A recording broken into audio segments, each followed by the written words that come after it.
Hi everyone. ये question कल तुम लोगों ने मुझे पूछा था और आई थिंक मैंने तुम लोगों को दिया भी था करने के लिए।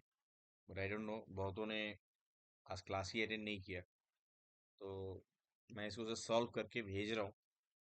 और देखो, तुम लोगों को समझ में आए तो ठीक है, और कोई डाउट वगैरह हो तो you just tell me. Okay, मैं एक्सप्लेन करता हूँ क्या हुआ है इसके साथ।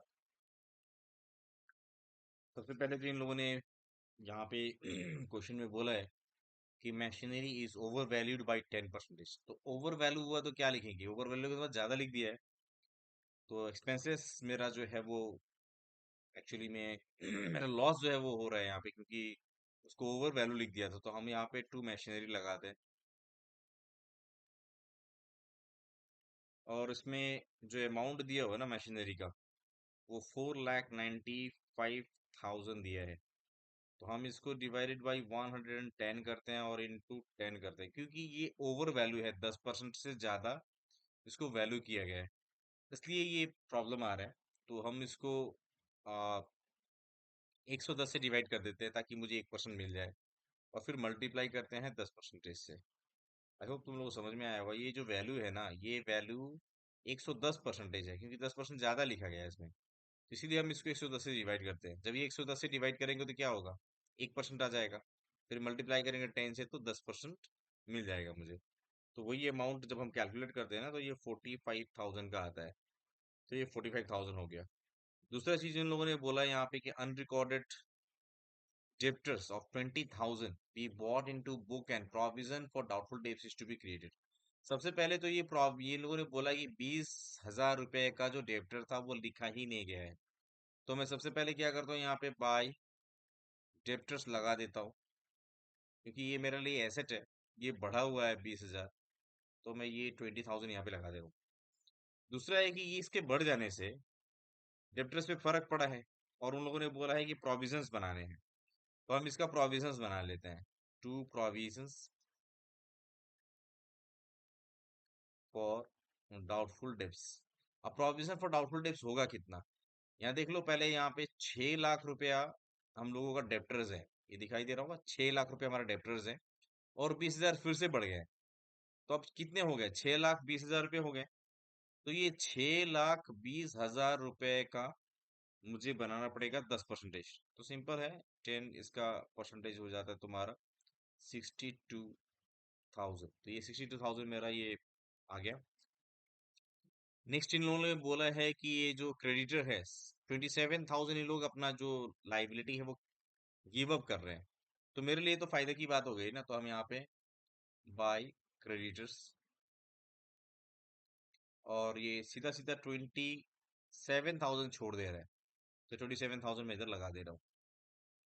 अब अगर ये बात यहाँ पे सतीश के शेयर की, उन लोगों ने कहा कि सतीश का जो शेयर है वो लॉस हुआ है उसको 36,000, और उसका शेयर कितना था? 2/5 था। ये सतीश का है, because you can see Ayushi and क्या, सृष्टि, सृष्टि नाम है इसका। आयुषी एंड सृष्टि दो पार्टनर्स हैं। सृष्टि का जो है वो 2/5 है, और आयुषी का जो है वो 3/5 है।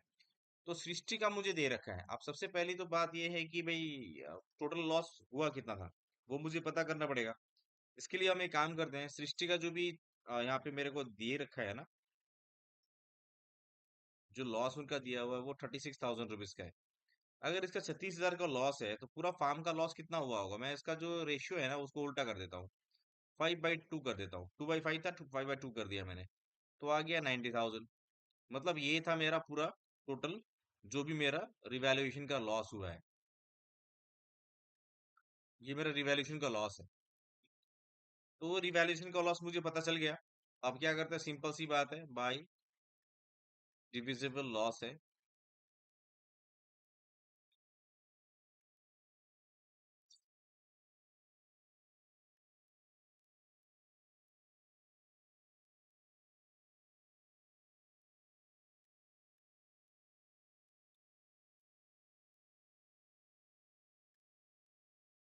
सो डिविजिबल लॉस है मेरा ये।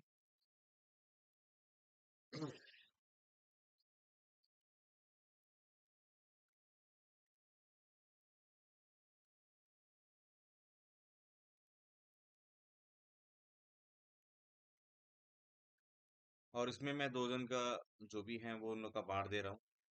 आयुषी का 3/5 है इंटू 90,000। तो इसका आ जा रहा है यहाँ पे, मैं इसको बाहर ही लिख दे रहा हूँ, ठीक है। ये 90,000 है, यहाँ पे लिख देता हूँ 90,000। और ये 54,000 है। ओके, 54,000 इसका आ गया। और ये जो दूसरा था, आई थिंक 60 समथिंग नाम है इसका, उसका जो है वो 2/5 है इंटू 90,000। तो इसका आ जा रहा है 36,000, जो बुक में दिया भी है ऑलरेडी। अभी क्या करते हैं, ये सारा इन्फॉर्मेशन मुझे मिल गया है, अब इसका टोटल करते हैं। टोटल करते हैं तो इसका टोटल कितना आ जाएगा?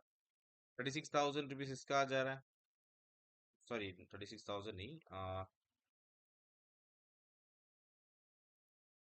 इसका जो टोटल है, टोटल अगर हम लोग करेंगे ना, तो आई थिंक इसका 1,20,000, 27,000 और 90,000, 90, ये आ जा रहा है 1,37,000। ये हेवी है इस साइड का, तो मैं इस साइड को भी वही ले ले रहा हूँ, 1,37,000। तो 1,37,000 ले लिया मैंने। अब इसमें माइनस करता हूँ मैं, क्योंकि यहाँ पे जो फिगर है ना वही निकल के आएगा, जो मेरा स्टॉक का इन लोगों ने डिमांड किया है वहां पे, वो 30,000 आ रहा है यहाँ पे। तो ये 30,000 है क्या, यहाँ पे कुछ शॉर्ट है, वो है मिसिंग, और वो है स्टॉक। जो स्टॉक का रिवैल्यूएशन हुआ है ना, इसके कारण ये 30,000 का डिफरेंस आया है। मतलब इसमें स्टॉक में लॉस हुआ है। अब स्टॉक का जो लॉस है वो तो निकल गया मेरा। इन लोगों ने एक और क्वेश्चन पूछा है यहाँ पे कि सतीश शेयर इज लॉ के यहाँ पे, you are required to you are required to calculate the revaluate value of stock, ये भी पूछा है इन्होंने। अब इसके लिए हम लोग क्या करेंगे यहाँ पे, सिंपल सी बात है, ये रिवैल्यूड अमाउंट, रिवैल्यूड स्टॉक जो भी है मेरे पास, रिवैल्यूड स्टॉक, एक्चुअली स्टॉक का वैल्यू यहाँ दिया हुआ था ऑलरेडी। ये जो पुराने स्टॉक है 3,10,000, तो ये 3,10,000 मैं लगा ले रहा हूँ। और उसमें जो मेरा 30,000 रुपये ये लॉस हुआ है ना, ये 30,000 का मैं माइनस कर दे रहा हूँ। निकालने पर मुझे 2,80,000 मिल जा रहा है। तो आई थिंक ये मेरा पूरा आंसर है। इन लोगों ने ये खोजने के लिए कहा था, ये मिल गया हमको। और दूसरा ये पता करने के लिए कहा था, ये भी हमको मिल गया। आई होप तुम लोगों को ये समझ में आया होगा। कोई और डाउट हो तो जरूर बोलना तुम लोग, ठीक है।